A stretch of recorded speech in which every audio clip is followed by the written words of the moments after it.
നമസ്കാരം.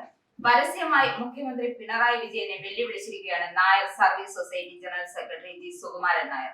മുസ്ലിങ്ങളുടെയും ക്രൈസ്തവരുടെയും ആചാരങ്ങളെ വിമർശിക്കാൻ മുഖ്യമന്ത്രിക്ക് ധൈര്യമുണ്ടോ എന്നാണ് വെല്ലുവിളി. ക്ഷേത്രങ്ങളിൽ ഷട്ടിട്ട് പോകാമെന്ന ശിവഗിരി മഠത്തിന്റെ പരാമർശം തെറ്റാണ്. മുഖ്യമന്ത്രി ഇതിനെ ഒരിക്കലും പിന്താങ്ങാൻ പാടില്ലായിരുന്നു. ഓരോ ക്ഷേത്രങ്ങൾക്കും ഓരോ ആചാരമുണ്ട്. ആ ആചാരങ്ങൾ മാറ്റിമറിക്കണമെന്ന് പറയുന്നത് എന്തിനാണ്? ക്ഷേത്രങ്ങളിൽ ഷർട്ട് ധരിച്ചു പോകാമെന്ന് സ്വാമി സച്ചിദാനന്ദയുടെ പരാമർശത്തെ പിന്തുണച്ച് മുഖ്യമന്ത്രി കഴിഞ്ഞ ദിവസം എത്തിയിരുന്നു. ആചാരങ്ങൾ മാറ്റിമറിക്കാൻ പറയുന്നത് എന്തിനാണ്? ഈ വ്യാഖ്യാനങ്ങൾ ഹിന്ദുവിന്റെ പുറത്തു മാത്രമേ ഉള്ളൂ.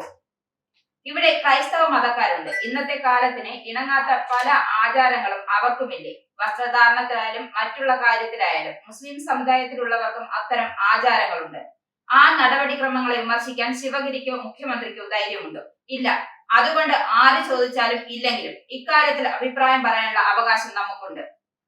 ഹിന്ദു എന്ന് പറയുമ്പോൾ ഏതെങ്കിലും ഒരു സംഘടന മാത്രമല്ല, എല്ലാ ഹിന്ദുക്കളുടെയും പ്രതിനിധിയാണ് ശിവഗിരി എന്ന തരത്തിലാണ് ഇത്തരം വ്യാഖ്യാനങ്ങൾ നടത്തുന്നത്. ശിവഗിരിയിലെ ക്ഷേത്രങ്ങളിൽ ഈ തീരുമാനങ്ങൾ നടപ്പാക്കിക്കൊള്ളും. അതിലൊന്നും ആർക്കും തർക്കമില്ല. ആ ക്ഷേത്രങ്ങളിൽ ഷർട്ടിട്ട് പോകാൻ നായർക്കോ മറ്റു സമുദായങ്ങളിലുള്ളവർക്കോ താല്പര്യമുണ്ടെങ്കിൽ പോകാം. ആർക്കും ഒരു പ്രയാസവുമില്ല. പക്ഷേ കാലാകാലങ്ങളായി ഇവിടെ നിൽക്കുന്ന ആചാരങ്ങൾ മാറ്റിമറിക്കണമെന്ന് പറയാൻ ഇവരെയൊക്കെ ആരാ? ഇതെല്ലാം വിശ്വാസികളുടെ അവകാശമാണ്. ഓരോ ക്ഷേത്രത്തിനും ഓരോ വിശ്വാസമുണ്ട്. അത് ഹിന്ദുവിൻ്റെതാകട്ടെ, ഹിന്ദുക്കളിലെ വിവിധ വിഭാഗങ്ങളാകട്ടെ, ഓരോരുത്തർക്കും ഓരോ വിശ്വാസമാണ്. ഷർട്ട് ധരിച്ച് കയറാവുന്ന ക്ഷേത്രങ്ങളും അല്ലാതെ പോകേണ്ട ക്ഷേത്രങ്ങളും ഇവിടെയുണ്ട്. ഓരോ ക്ഷേത്രങ്ങളുടെയും ആചാരങ്ങൾക്കനുസരിച്ച് ഷർട്ട് ധരിച്ചാണെങ്കിൽ അല്ലെങ്കിലും അവിടേക്ക് പോകാനുള്ള സ്വാതന്ത്ര്യം ഹൈന്ദവ സമൂഹത്തിലുള്ളവർക്കുണ്ട് എന്നതാണ് NSSന്റെ അഭിപ്രായം. ഈ പരിഷ്കാരങ്ങൾക്കും പുരോഗമനവാദവും എത്രയോ വർഷങ്ങൾക്ക് മുമ്പ് മന്നത്ത് പത്മനാഭൻ തുടങ്ങിയതാണ്.